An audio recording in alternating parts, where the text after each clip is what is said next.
Je suis déléguée générale de la Fondation Accenture, responsable RSE, et puis je suis aussi surtout intrapreneuse sociale au sein d'Accenture et pour les problématiques de l'emploi. En 2015, on a créé le collectif Impact pour l'emploi.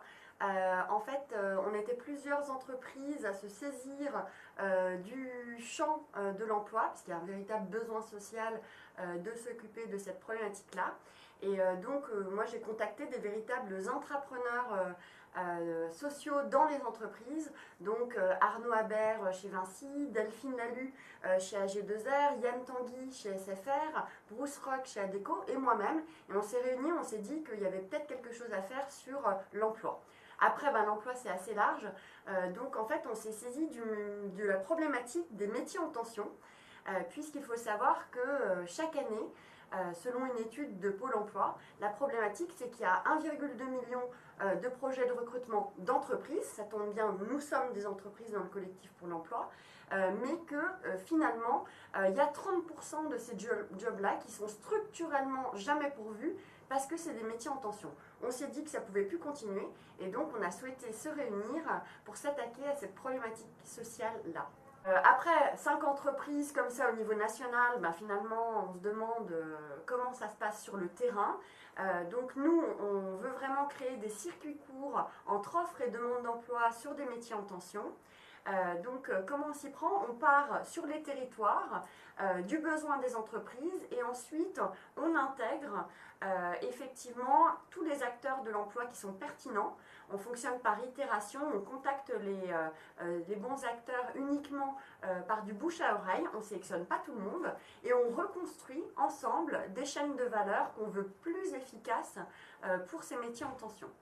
Après, très concrètement, le dispositif, il est territorial, il est national, territorial et très local.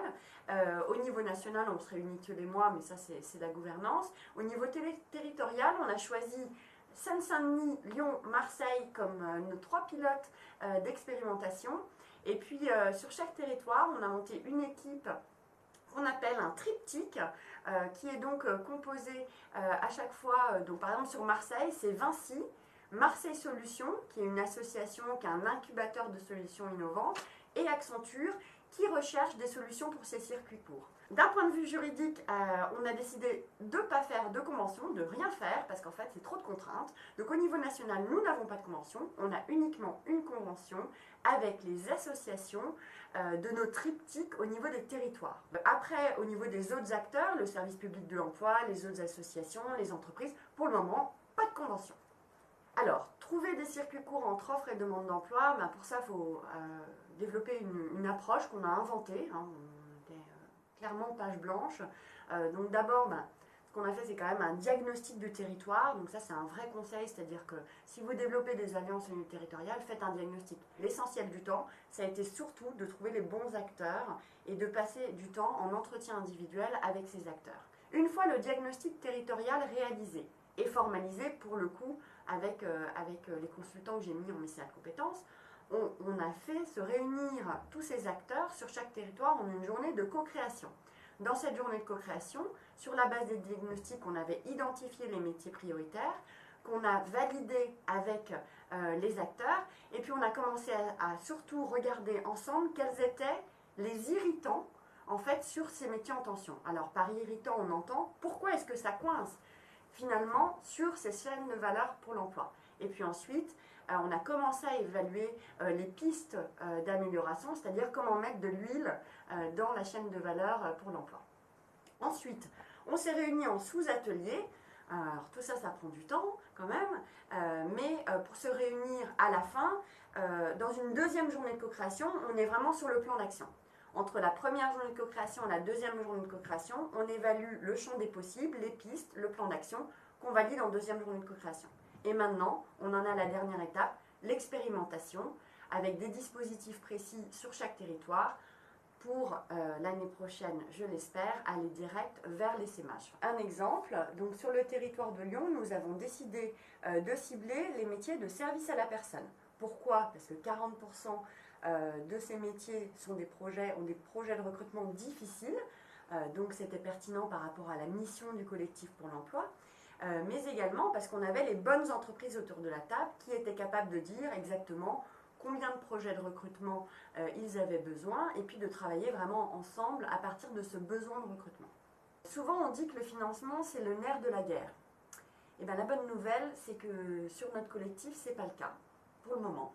Alors bon, bien évidemment on a mis nos équipes en mécénat de compétences.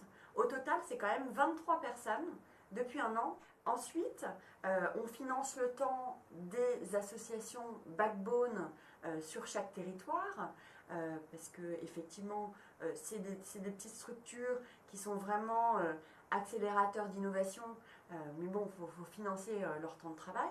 Pour faire que les acteurs travaillent bien ensemble, beaucoup de confiance, une posture humble, de la communication très itérative, et puis bien préciser ensuite notre positionnement et le positionnement de chacun dans le collectif pour être sûr que chacun y trouve sa place.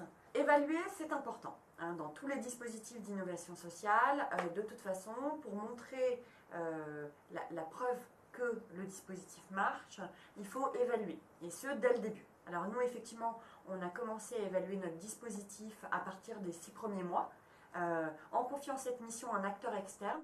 Alors au départ, notre mesure d'impact social, elle se fait de façon qualitative, ce qui est représentatif du collectif, puisque nous sommes dans une dimension d'entretien, de journée de co-création et de construction d'un dispositif d'expérimentation. On leur demandait s'ils étaient satisfaits du collectif, et surtout, une dimension très intéressante, est-ce qu'ils se sentaient acteurs du collectif? Et ça, c'est le plus important. La mesure de notre impact au niveau quantitatif, elle aura plein de dimensions, mais on va essayer de faire simple quand même. Ça, je pense que c'est plutôt une recommandation. Le nombre de bénéficiaires, le nombre de demandeurs d'emploi, le taux de retour à l'emploi, le taux de retour pérenne. Voilà, on va essayer de trouver maximum une dizaine d'indicateurs quantitatifs. On travaille actuellement dessus. Et puis également, on va essayer de travailler sur concrètement les coûts évités.